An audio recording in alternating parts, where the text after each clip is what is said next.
Geçen hepde Türkmenistan'ın birli kunjoklarında paytaxtı we vilayatlarda güýçli ýagyn ýagdy. Balkan ahal Mary vilayatlarında ýagyşyň netijeleri ilatyň durmuşyna negativ täsir etirdi, oňoýsuzlyk döretdi. Mary vilayatynda 25 oktýabrda uzakly gün diňmän ýagan güýçli çabyga ilatyň elektrik togunyň kesilmegine getirdi. Köçeleri we jaýlaryň howlularyny suw basyp köl bolup durdy. Bu ýagdaý hem şäherlerde hem de owa ýerlerinde ýüze çykdy. Köçelerde suwuň üýşmegi transportyň hereketini çäklendirdi we piýadalar için uly kynçylyklara döretdi. Mary şäheriniň demir ýol mendiriniň öňünden geçýän ýollaryň petrak ýerleriniň ýarym metr çuňlukda suw içdi. Käbir ýerlerde suwuň derejesi ulaglaryň gapysynyň bosawatyna çenli ýetdi. Şäheriň Kuwait dilip adlandyrylýan etrawyna adamlaryň howlulary suwdan doldy we jaýlaryň içerisine suw girdi. Dip mardaky çeşme gurrun berdi. Adatlyň habarçylary vilayatyň käbir ýerlerinde ýagdaýyň has hem erbet bolandygyny gurrun berdiler. Garaw metrawy kunlap toksuz galypdyr. Köçelerde suw üýşüp ýörer ýaly bolmandyr. Diňe Garaw metrawyna däl. Eýsem Mary vilayatynyň ähli kunjoklaryny tok kesildi. Tok sağlayıcı transformatorlar hem ýygyderli hatardan çykdy. Hatta täze urulan transformatorlar hem ýagyna çydamady. Transformatorlaryň ýagyş sebäpli atylan halatlary kän boldy. Dip yerli çeşme gurrun berdi. Elektrik energiýasynyň üpsünçülüğünün kesilmegi sebäpli ýollaryň urundaky ýanygyç beketleri hem işlemändir.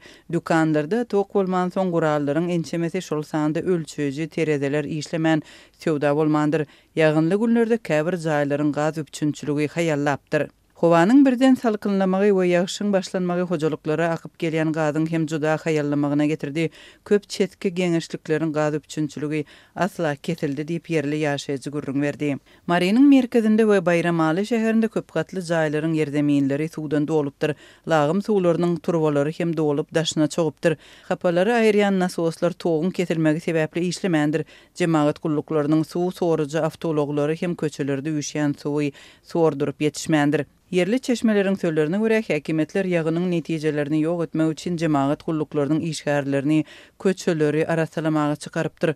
Gülçülük we arasaçylyk hojalygy işgärleri hem ellerine plastik gaplary alyp köçelerde üýşüp duran suwlary aýyrmaly boldular diýip ýene bir çeşme aýdar.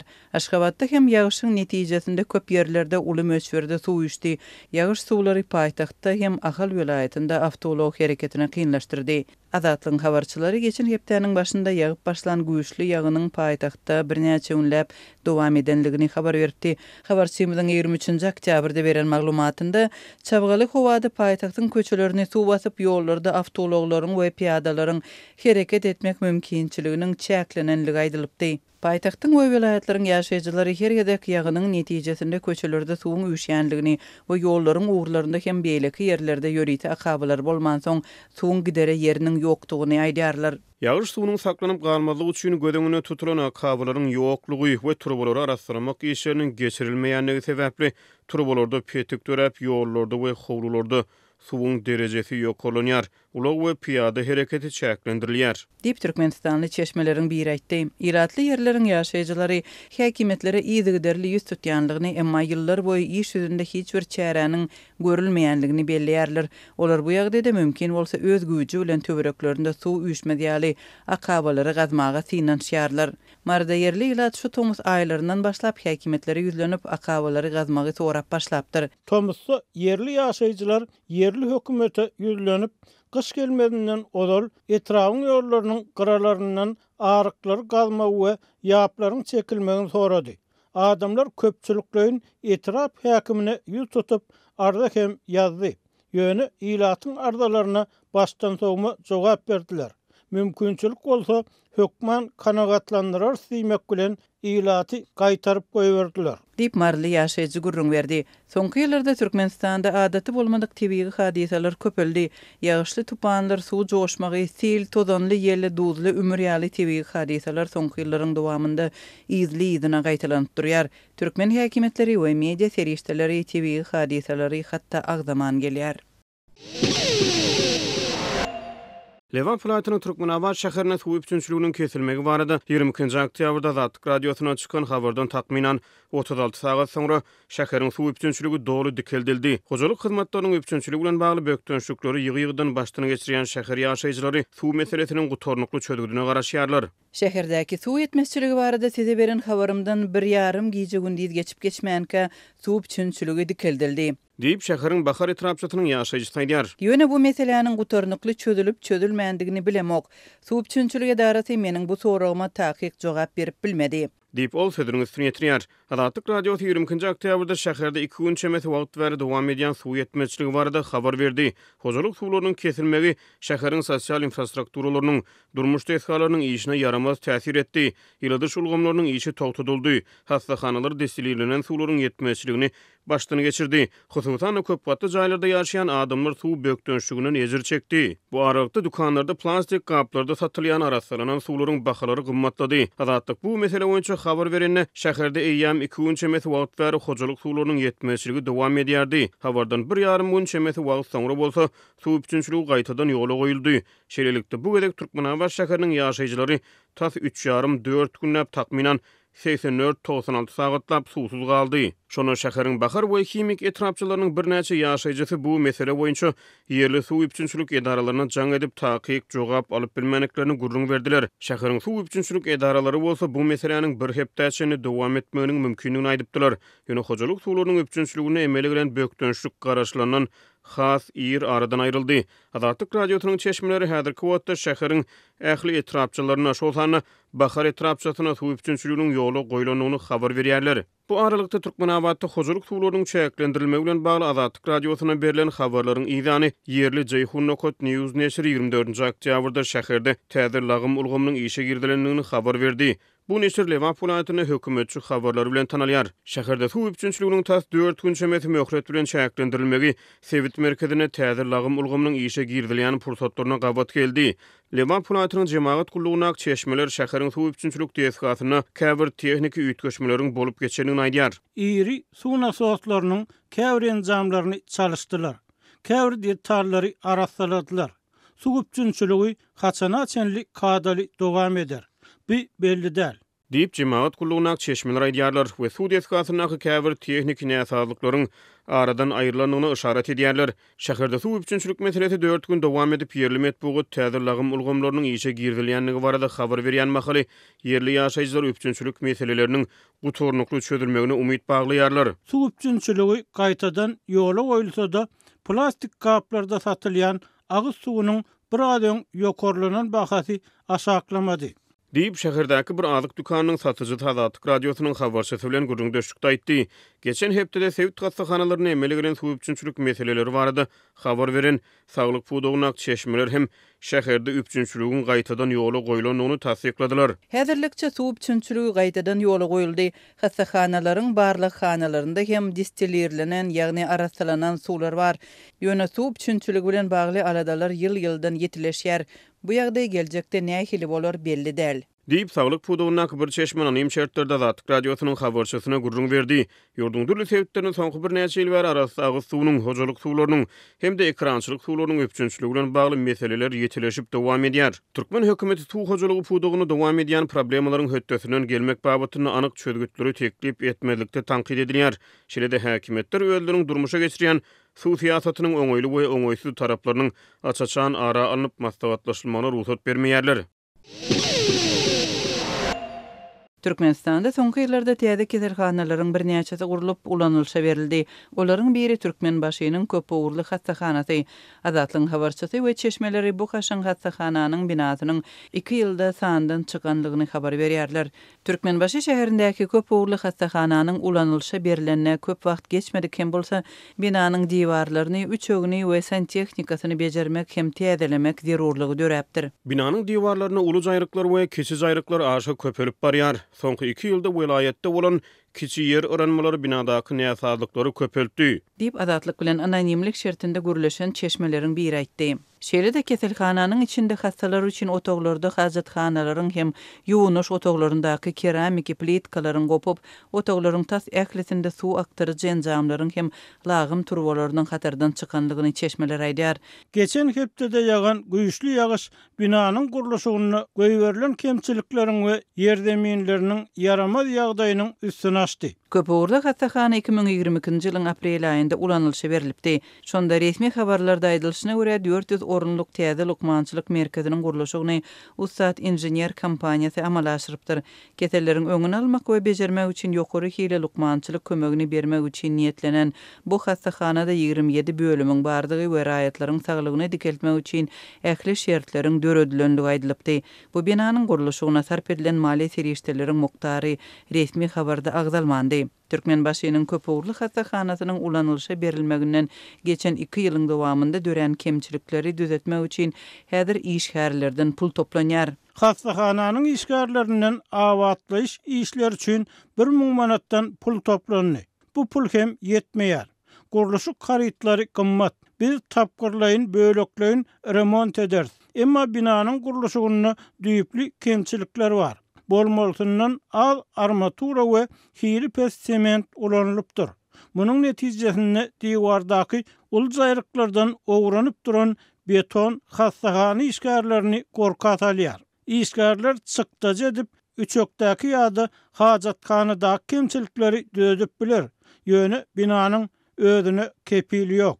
Dip hassahanadaky ýagdaýdan habarly çeşme anonimlik şertinde gurrun berdi. Adatlyk radioda hassahananyň wekillerinden we vilayatyň saglyk ýolbaşçylaryndan resmi görnüşde tesbir alyp bilmedi. Türkmenbaşynyň köpügürli hassahanasyndaki ýagdaýdan habarly çeşmeler şäherdäki suwuň hiliniň yaramazlygynyň bu saglyk edarasyna hem täsir edenligine ünsü çekerler. Hassahanyň gurulşygyna başlanmanka deňiz kenaryna suw bardy. Häzir deňiz kenarynyň suwy çekilip nebiti gaýtadan işleýän zawodyň lagym suwlarynyň emele gelen port batgylyk ýysly suw hassahana gelýär. Bu näsaglary we hassahana işgärlerini rahatsyz edýär we adamlaryň ennamy ýara bolýar. Dip çeşmelerin ýene bir aýtdy. Türkmenistanyň saglygy saklaş poduňdaky problemalar häkimetler tarapyndan agzalmaýarka, ilatyň uly bölegi kadaly medisina kömeginden mahrum bolýar. Azatlyň habarçylary saglyk edaralaryndaky medisina hyzmatlarynyň ilatyň uly böleginiň ýerdejilerine garanda aşy gymmat bolmagyna garamazdan hiliniň ören pestigini üstesine giň ýaýran paraxorlugyň ýagdaýy agyrlaşdyrýanlygyny aýdýarlar. Bu aralykda maddi mümkinçiligi bolan raýatlar saglygyny bejermek üçin daşary ýurtlara şol sanda goňşy Özbegistana gatnamagy taýlaýarlar. Häkimet başyndaky Gürjistan Arzuw partiýasy bilen arasyny bolan Salom Zurabishvili, Gürjistanyň Günwatary tarapdar prezidenti 26-njy oktýabrda geçirilen parlament saýlawlarynyň netijelerini akrar etmejekdigini aýtdy we bu ýurduň hamala Russiýanyň ýörüýte operasiýasynyň bidasy bolanyny öňe sürdi. Zurabishvili 27-njy oktýabrda Tbiliside metduata beren gysgaça beýanatyny öz aýdan zatlaryny tasdikleýän anyk subutnama görkezmedi. Men bu döwletde saklanyp galan ýeketek garaşsyz edara hökmüne bu saýlawy akrar etmeýänligimi aýtmak isleýärin. Ol akrar edilip bilinmez. Bu Russiýanyň bu ýere girmegini, Gürjistanyň Russiýa tabin bolmagyny akrar etmek bilen barabar bolar diýip olaýtdy. Men Gürjistana Rus agalygy üçin gelmedim. Biziň ata-babalarymyz munyň üçin ýaşamadylar. Biz muňa kaýyl bolmarys. Gürjistan Ýewropa geljeginden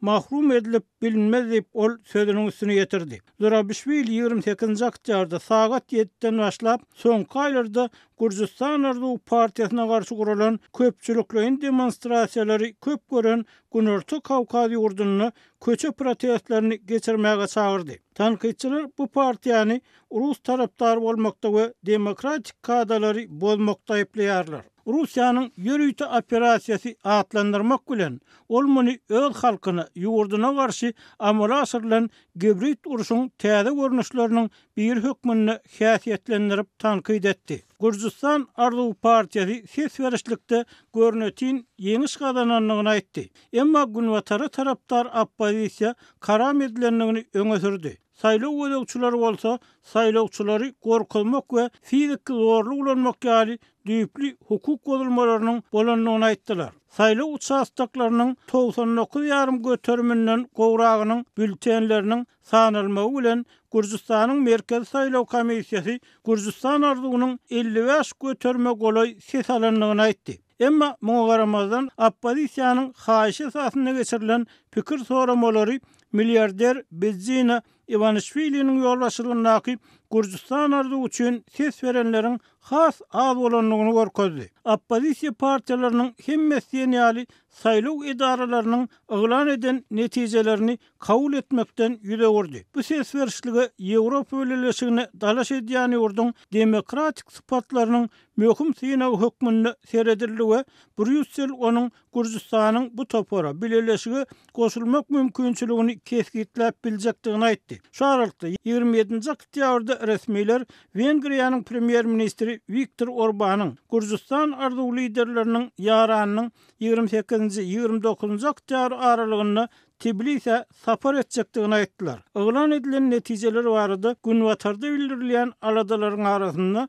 Orban sosial mediada Gürjistan ardugynyň sallamly ýeňiş gazananlygyny ýazdy. Oppozisiýa agdalary irki netijeleriň galplaşdyrylanlygyny aýdyp, bu netijelere garşy çykjakdyklaryny, bu ýagdaýyň kanuny dawa jenjelleriň we köçe nägilerleriniň döremegine sebäp boljakdygyny aýtdylar. Gürjistany halas etmeň hatirasyna gurulan koalisiýanyň Birleşen Milli Hereketiň başlygy Tine Bokoçowa 27-nji oktýabrda ýerden biziň owurlanan saýlawyň netijesini ikrar etmek niyetimiz ýok diýdi. Zurabishvili 26-njy oktýabr güni giýişlik irki netijeler belli bolan wadyna sosial ulamlarda ýazyp 4 oppozisiýa partiýasynyň parlament köpligini döretmek üçin ýeterlik ses alanlyklaryny habar berdi. Zurabishvili biraz soňra käbir saýlaw uçastaklaryny çuňur aladalandyrýan zorluk hadisalarynyň bolanlygyny aýtdy. Şu aralykda saýlaw ödegçileri tarapyndan berilen ilkinji bahalar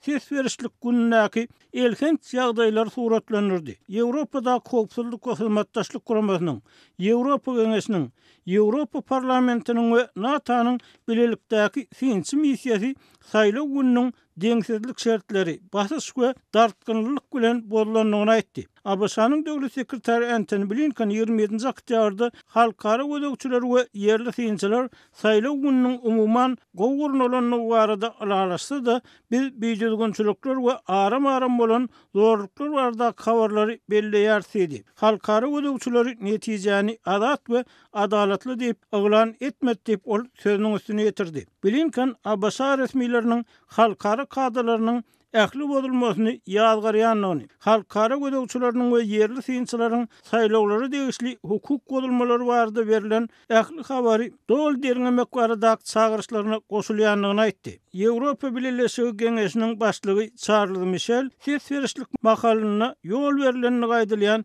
biýjizgünçilikleriň çynlyky aýdyňlaşdyrylmalygyny we meseleniň çözülmeliligini aýtdy.